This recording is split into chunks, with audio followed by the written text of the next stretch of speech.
Allahu Akbar, Allahu Akbar. Nabi Musa, Nabi Harun juga berpuasa 10 Asyura. Umat-umatnya juga puasa. Kemudian kita juga tahu Siti Maryam, Zakaria juga berpuasa. Assalamualaikum warahmatullahi wabarakatuh. Alhamdulillahi rabbil alamin. Wassalatu wassalamu ala sayyidina Muhammad wa ala alihi wa sahbihi ajma'in, amma ba'd. Puji dan syukur kita panjatkan kehadirat Allah pencipta semesta alam.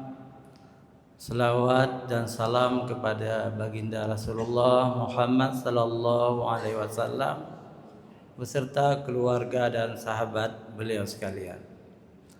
Salam takzim kami kepada guru-guru kami yang hadir di subuh yang mulia ini, hadirin wal hadirat yang dirahmati Allah, juga tamu-tamu kami yang datang dari luar kota, juga kepada mustami' Radio Republik Indonesia, Radio Baitur Rahman, juga radio-radio lainnya yang turut menyiarkan secara langsung ceramah di Masjid Raya Baitur Rahman.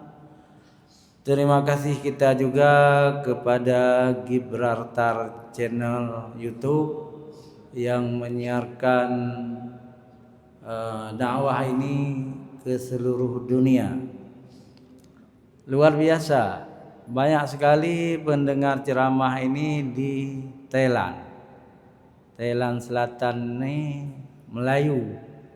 Jadi sangat suka dengan bahasa Indonesia.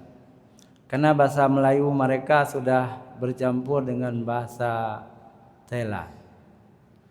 Jadi ada Baba Ismail bin Jismis mengucapkan selamat menyambut Ramadan kepada seluruh masyarakat Aceh. Beliau Ketua Majelis Ulama Provinsi Patani, Thailand. Juga kepada siapa saja yang mendengar ceramah ini. Judul ceramah kita tentunya tentang Marhaban ya Ramadan. Selamat datang wahai bulan Ramadan. Sangat wajar karena 2 hari lagi ya. Kita puasa tanggal 1 ya, sampai 30 hari setelah ini bulan Ramadan. Jadi bulan Ramadan ini ada kalanya 29 hari, ada kalanya 30 hari. Ayyamam ma'dudat. Jadi beberapa hari yang ditentukan, yakni bulan Ramadan.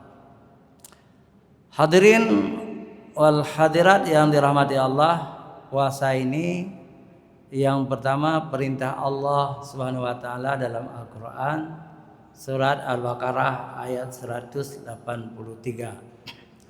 A'udzubillahi minasyaitonir rajim. Ya ayyuhalladzina amanu kutiba alaikumusshiyam kama kutiba 'alal ladzina min qablikum la'allakum tattaqun. Wahai orang-orang yang beriman, telah diwajibkan kepadamu puasa sebagaimana telah diwajibkan kepada orang-orang sebelum kamu. Mudah-mudahan kamu menjadi orang-orang yang takwa. Ayyamam ma'dudat, beberapa hari yang ditentukan. Di sini ada 3 garis bawah. Sangat penting bagi kita. Yang pertama, bahwa puasa ini perintah Allah. Kita disuruh, dipanggil oleh Allah, ya ayyuhalladzina amanu, wahai orang-orang yang beriman. Dalam ilmu tafsir, kalau Allah memanggil kita dengan ya ayyuhalladzina amanu, adalah panggilan yang dicintai, sangat dicintai kita. Kemudian di bawah ya ayyuhalladzina amanu, ya ayuhan nas, itu juga masih baik. Kalau kita dipanggil ya ayuhan nas, ya ayuhan nasu ubudu rabbakumul ladzi khalaqakum, itu masih baik. Wahai manusia, sembahlah Allah yang telah menciptakan kamu, itu masih baik. Tapi yang paling buruk kalau dipanggil oleh Allah, ya ayyuhal munafiqun, hai orang munafik, atau ya ayyuhal kafirun, itu lebih jelek lagi. Tapi ya ayyuhalladzina amanu, kita dipanggil oleh Allah, disuruh puasa, artinya Allah sangat kasih sayang kepada kita. Yang kedua, bahwa ibadah ini adalah ibadah tertua. Sejak para nabi dulu, umat-umatnya telah diwajibkan puasa. Ya ayyuhalladzina amanu, wahai orang-orang yang beriman, ya, telah diwajibkan kepada kamu puasa sebagaimana telah diwajibkan kepada orang-orang sebelum kamu. Jadi kita tidak tahu bagaimana puasa Nabi Adam, bagaimana puasa Nabi Nuh, puasa nabi-nabi lain, tapi semuanya ada. Sampai kita tahu bahwa Nabi Musa, Nabi Harun juga berpuasa 10 Asyura. Umat-umatnya juga puasa. Kemudian kita juga tahu Siti Maryam, Zakaria juga berpuasa. Jadi semua nabi-nabi, umat-umatnya ada puasa. Bahkan ini yang menarik, agama non wahyu, agama ardi, agama budaya, Hindu, Buddha, Shinto, Konghucu, dalam ajaran mereka juga ada puasa. Ini luar biasa, coba dibayangkan. Orang Yahudi juga ada puasa. Orang Shinto, orang Jepang ada puasa. Karena agama-agama ardi ini diciptakan oleh filosof-filosof, tapi filosof itu adalah orang-orang yang cerdik, walaupun tidak mendapat wahyu dari Allah. Sehingga ajaran mereka, coba lihat, misalnya dalam agama Hindu, agama Buddha, agama Shinto, agama Konghucu, dilarang juga mencuri, dilarang juga berzina, dilarang juga minum minuman keras, dilarang juga yang maksiat-maksiat. Itu namanya ilham.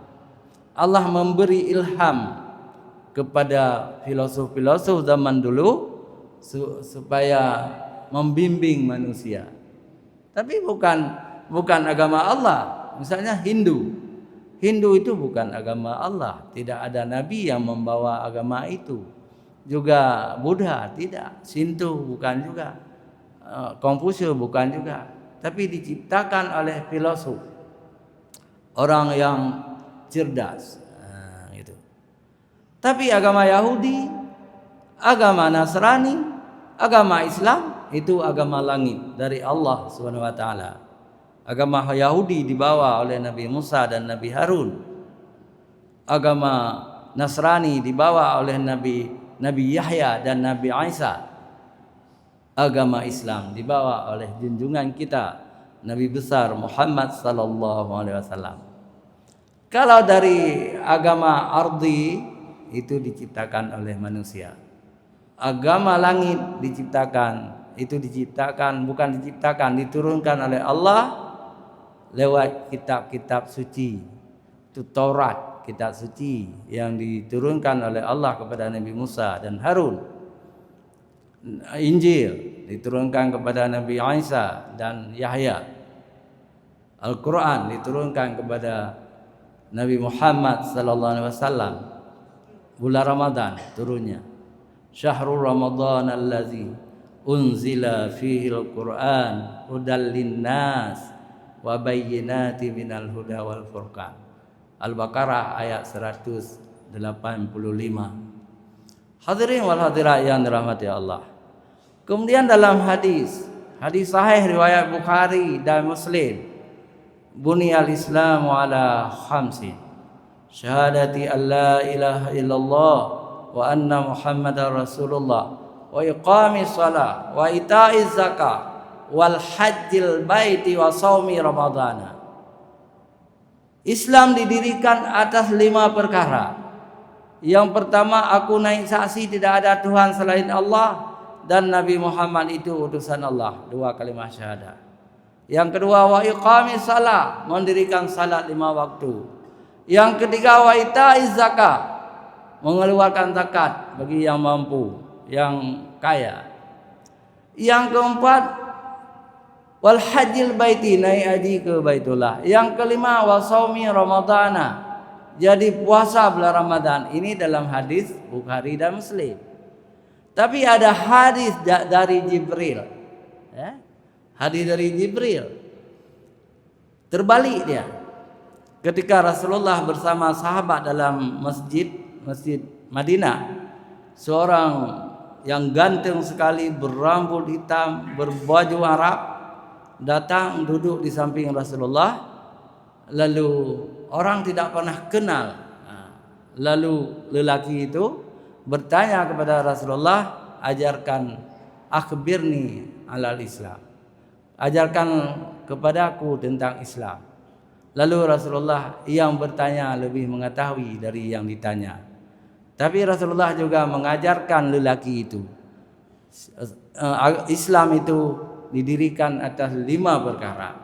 Yang pertama, mengucap 2 kalimat syahadah. Yang kedua, salat 5 waktu.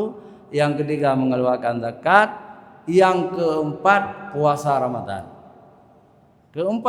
Ramadan.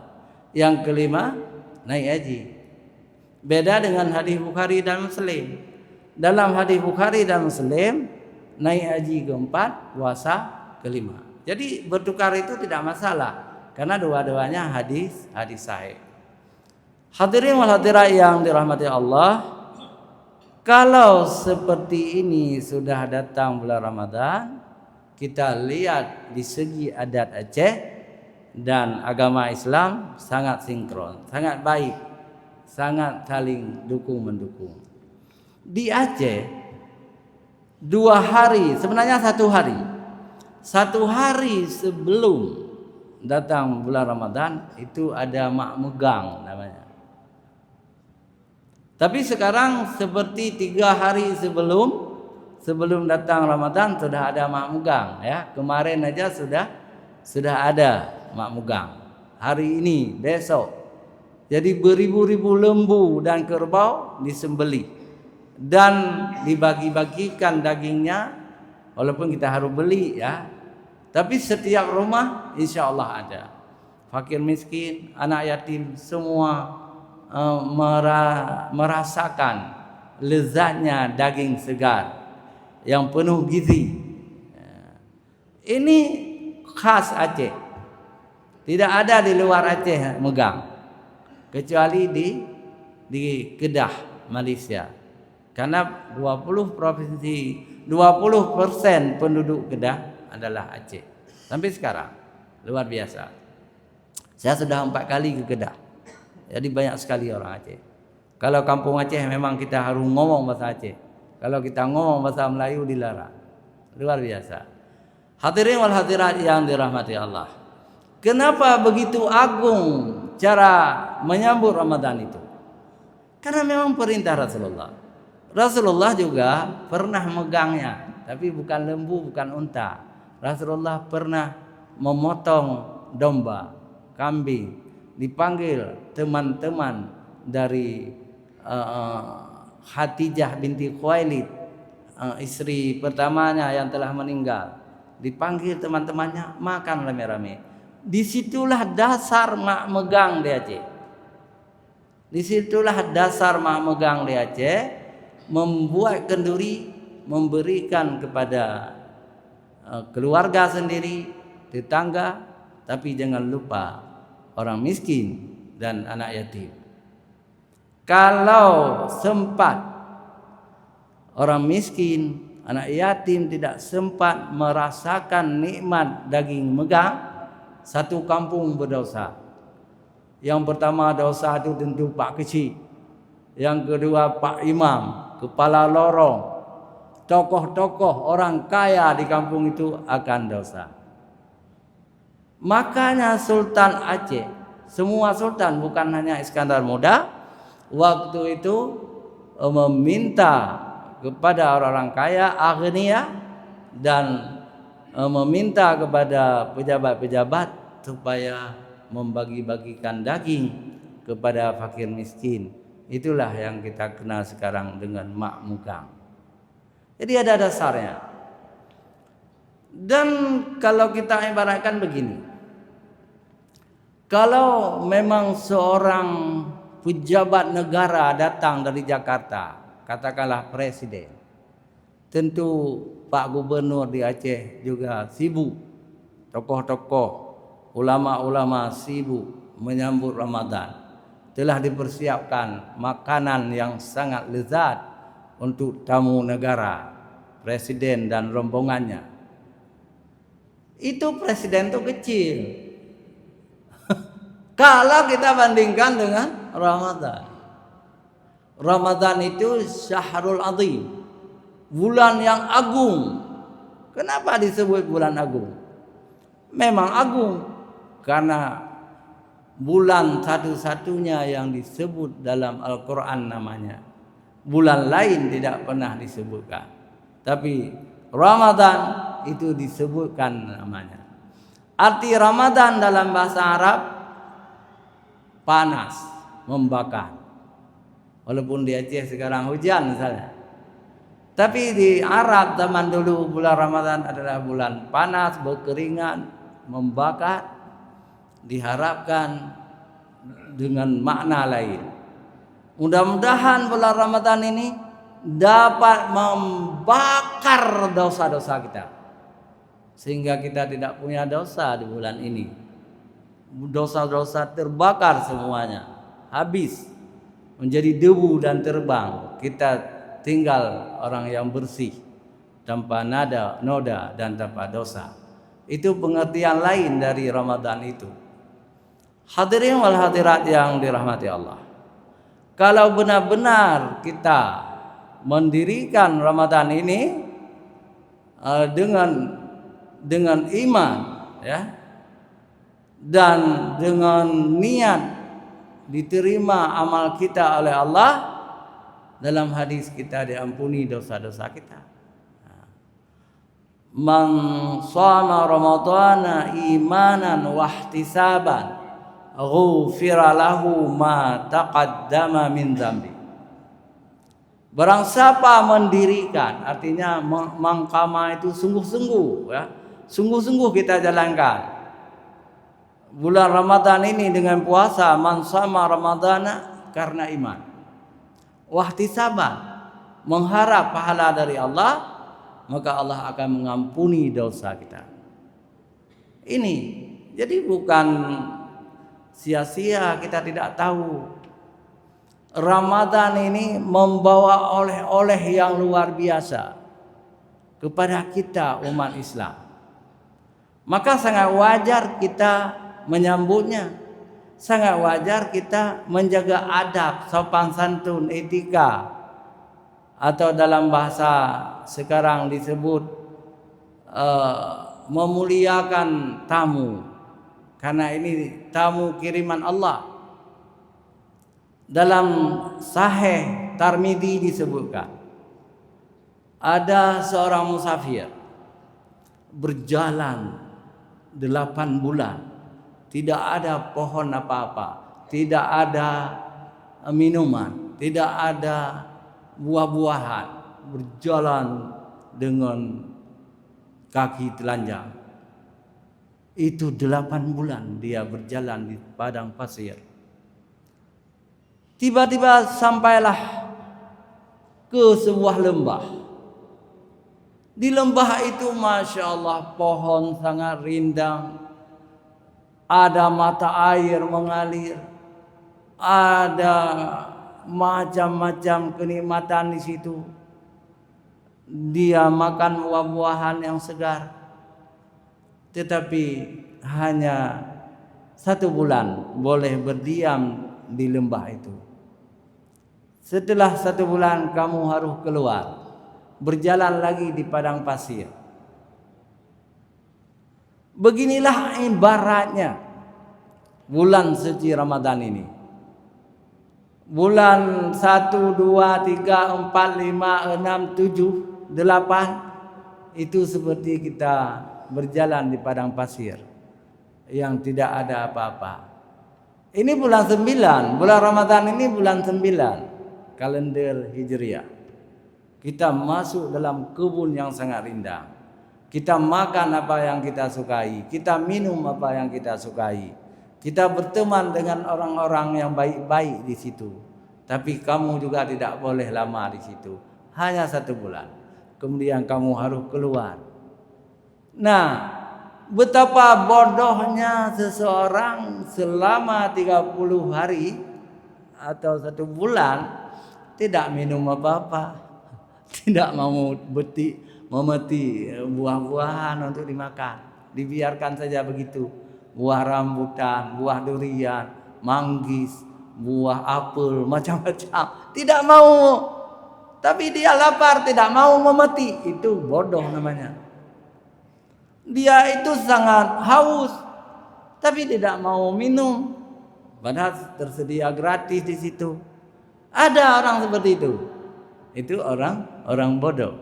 Nah, kita tidak boleh bodoh. Kita harus cerdas. Jadi kita harus minum sebanyak-banyaknya. Kita harus makan sebanyak-banyaknya. Minum diibaratkan dengan ibadah kita. Makan dengan ibadah kita. Kita salat tarawih. Kita baca Al-Quran. Tadarus, membaca Al-Quran. Jangan sampai Ramadan lewat 1 kali pun kita tidak pernah tamat baca Al-Quran. Ada orang seperti itu? Enggak. Jadi bulan Ramadan hanya tidur melulu. Tidur aja dia. Siang malam tidur. Bangunnya jam 5 baru pergi ke pasar membeli ini membeli itu. Jadi ibadahnya enggak ada. Kadang-kadang ada di antara kita orang-orang Aceh ini salat 5 waktu pun tidak ada. Puasanya ada. Puasa ada. Salat tidak. Itu tidak diterima. Dua-dua tidak diterima. Puasa tidak diterima. Salat juga tidak diterima. Kalau salatnya tidak ada 5 waktu. Ada orang-orang Aceh seperti itu. Ustaz, saya ada salat 5 waktu. Tetapi saya tidak pernah salat subuh, Ustaz. Kan aneh. Kenapa? Enggak terbangun saya. Masa tidak terbangun? Hidayah yang tidak ada. Hidayah tidak turun tiba-tiba. Harus kita usahakan. Kita berusaha supaya mendapat taufik dan hidayah dari Allah. Tapi harus dari kita dulu. Tanpa kita ingin merubah nasib, tidak berubah. Betapa banyak orang yang menyia-nyiakan bulan Ramadan ini. Karena tidak tahu siapa Ramadan ini. Padahal Ramadan adalah orang kaya yang datang kepada kita. Kaya raya. Misalnya siapa yang paling kaya di dunia ini? Ya? Siapa di Indonesia yang paling kaya? Itu namanya orang-orang Cina. Pemilik gudang garam, pemilik rokok jarum, pemilik aqua, pemilik TV. Itu orang non-Islam semua. Orang Cina. 9 naga. Setengah dari harta rakyat Indonesia milik mereka. Kita hanya setengah lagi, kita berebut-rebut. Tapi setengah kekayaan Indonesia milik mereka non-Islam. Jadi mereka tidak kaya. Yang kaya Ramadan. Bulan Ramadan ini yang kaya. Karena bulan Ramadan membawa kepada kita rahmat dan nikmat Allah yang tak terhingga. Jadi ada ajarannya dalam Ramadan ini kita menahan hawa nafsu. Kata-kata pun kita harus jaga, tidak menyakiti hati manusia lain. Jadi sifat-sifat mulia dalam Ramadan ini. Sama orang kaya belum tentu ada sifat-sifat ini, lemah lembut, jaga lidah, jaga hati. Ramadan memiliki itu, menawarkan kepada kita. Apakah kita tunduk kepada Ramadan atau tidak? Kalau kita tidak tunduk kepada Ramadan, kita tunduk kepada setan. Sangat bahaya hidup kita. Karena setan itu musuh nenek moyang kita, musuh kita. Nah, setan jangan kita patuh kepada setan. Wala tattabi'u khutuwati syaitan. Jangan kamu mengikuti langkah-langkah setan. Innahu lakum aduwwum mubin. Sesungguhnya setan itu musuh kamu yang nyata. Innama ya'murukum bis-su'i wal fahsya wa an taqulu 'ala Allahi ma la ta'lamun. Setan itu menyuruh kamu mengatakan kepada Allah, menyuruh kamu kepada yang buruk dan kepada yang hina, dan mengatakan kepada Allah apa yang tidak setan tahu tentang Allah. Jadi mereka tipu seperti setan telah menipu orang-orang Nasrani. Wahai orang Nasrani, tahukah kamu Allah itu punya anak? Nah, ditipu oleh setan. Sehingga orang-orang Nasrani percaya Nabi Isa itu punya anak Allah gitu. Maryam punya itu istri Allah. Orang Yahudi juga ditipu oleh setan. Uzair anak Allah, malaikat anak perempuan Allah. Itu orang Yahudi. Tapi alhamdulillah orang Islam tidak mampu ditipu oleh setan. Sampai sekarang orang Islam hanya percaya qul huwallahu ahad. Katakanlah hai Muhammad, Allah itu esa. Tapi kadang-kadang ada juga yang ditipu oleh setan itu ulama. Katakanlah hai Muhammad, Muhammad itu Tuhan. Itu sesat, menyesatkan. Hati-hati. Itu ada Salib Buddha zaman dulu. Zaman awal-awal merdeka. Salib Buddha itu. Tapi sudah diperangi oleh ulama Aceh. Abdullah bin Rimba memfatwakan Salib Buddha itu sesat dan menyesatkan. Hati-hati, jangan tumbuh lagi Salib Buddha yang baru. Allah itu la syarikalah. Tidak ada sekutu bagi Allah, esa betul-betul. Nabi Muhammad itu bukan anak Allah, dan tidak ada zat sedikit pun zat Allah sama Muhammad. Muhammad itu makhluk. Nabi Muhammad itu manusia. Memang beliau manusia yang lebih ketimbang kita, ya, karena beliau rasul. Tapi tidak pernah jadi Tuhan Muhammad itu. Beda dengan orang Nasrani. Orang Nasrani menjadikan yang membawa agama mereka Nabi Isa menjadi anak Tuhan. Na'udzubillah min dzalik. Tapi sekarang orang-orang Nasrani yang terdidik, yang profesor, yang doktor, yang hebat-hebat di dunia, orang-orang Nasrani itu sudah beralih menjadi orang-orang Muslim. Di Amerika, di Inggris, di Perancis, di Jepang, itu masuk Islam semua, insya Allah. Ada juga orang-orang Islam yang bodoh-bodoh masuk Kristen, ada juga. Tapi yang masuk Islam yang cerdas-cerdas. Jadi alhamdulillah. Hadirin wal hadirat yang dirahmati Allah, karena Ramadan membawa yang lebih kepada kita, mengampuni dosa-dosa kita, menawarkan kepada kita pahala yang besar dengan salat tarawih kita, dengan sedekah kita, dengan membaca Al-Quran. Jadi Al-Quran itu perlu ditamatkan. Kita malu dengan imam besar kita, Imam Syafi'i. Imam Syafi'i radhiyallahu anhu, pendiri mazhab Syafi'i. Beliau menamatkan bulan Ramadan berapa kali? 60 kali. Seperti tidak masuk akal kan? Tapi bagi Imam Syafi'i itu masuk akal karena beliau al-hafidh 30 juz. Sambil tidur juga membaca Quran. Karena bisa dihafal, tidak usah lihat-lihat Quran beliau. Imam-imam kita di Mesir Raya juga al-hafidh. Cuma saya belum tanya berapa kali tamat. Saya kira berkali-kali juga, ya, berkali-kali juga. Ini masalahnya kita. Saya, bapak-bapak, kadang-kadang dua tamat hana. Ini kita masing-masing harus kembali mencintai Al-Quran, membaca. Setelah kita baca seperti biasa, kita tidak mampu berbahasa Arab, kita baca artinya. Kalau sudah juga kita baca artinya, kita coba baca tafsirnya. Ini mencintai Al-Quran. Jadi orang yang tidak mencintai Al-Quran tidak pernah membaca Al-Quran. Jadi Al-Quran itu diturunkan kepada kita. Padahal Bapak Imam tadi dalam salat dibaca surat Taha. Ya. Orang-orang yang berpaling dari Al-Quran, ya, mereka itu akan dibangkitkan dalam keadaan buta, a'ma, buta. Hari akhirat nanti buta. Orang-orang yang tidak pernah membaca Al-Quran, hari akhirat nanti buta. Kemudian ditanya oleh Allah, kenapa kamu buta?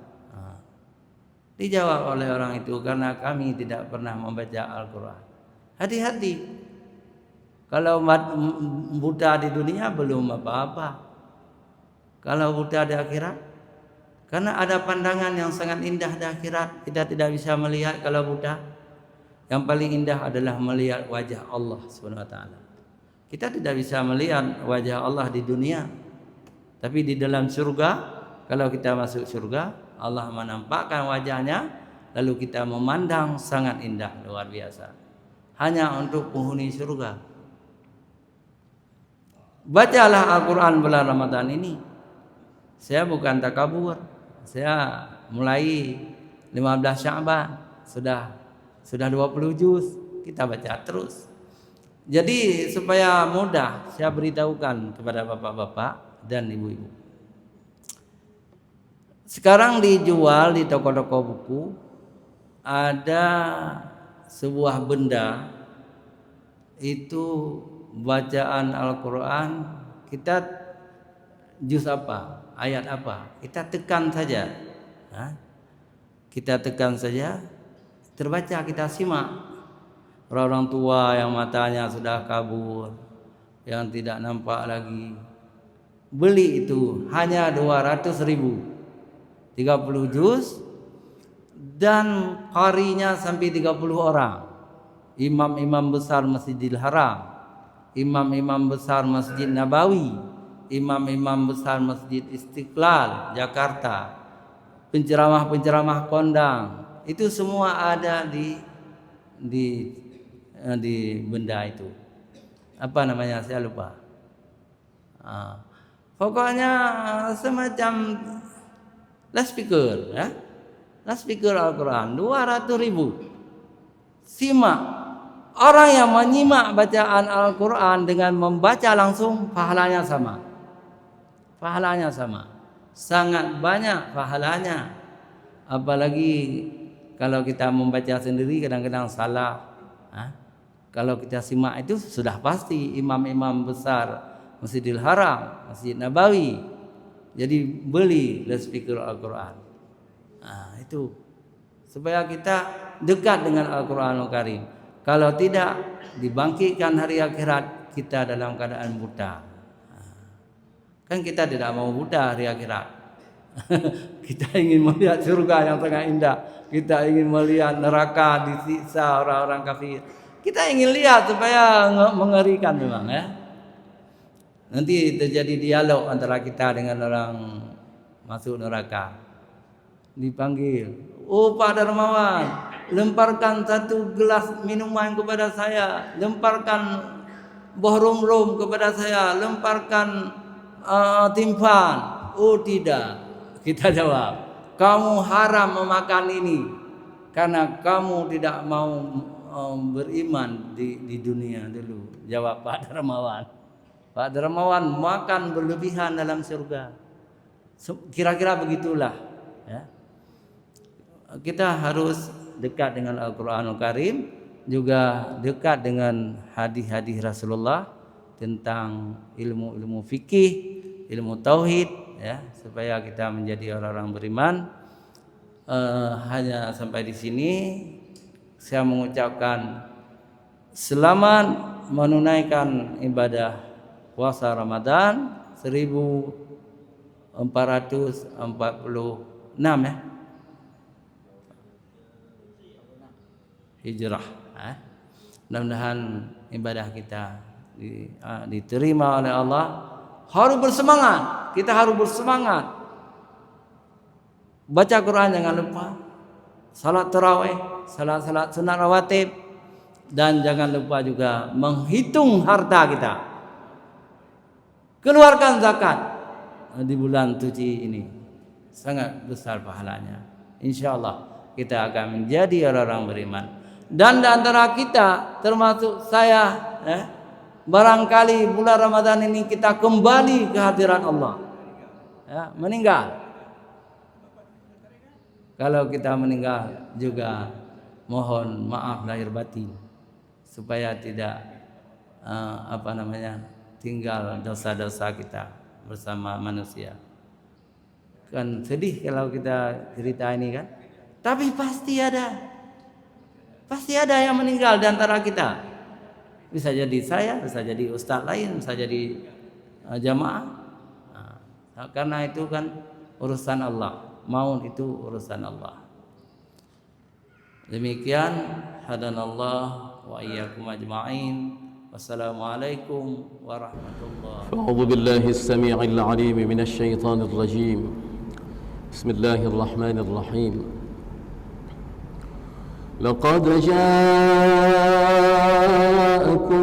rasulun min anfusikum azizun 'alaihi ma 'anittum harisun 'alaikum بالمؤمنين رؤوف رحيم ويقول إن الله وملائكته يصلون على النبي يا أيها الذين آمنوا صلوا عليه وسلموا تسليما ويقول قل هذه سبيلي أدعو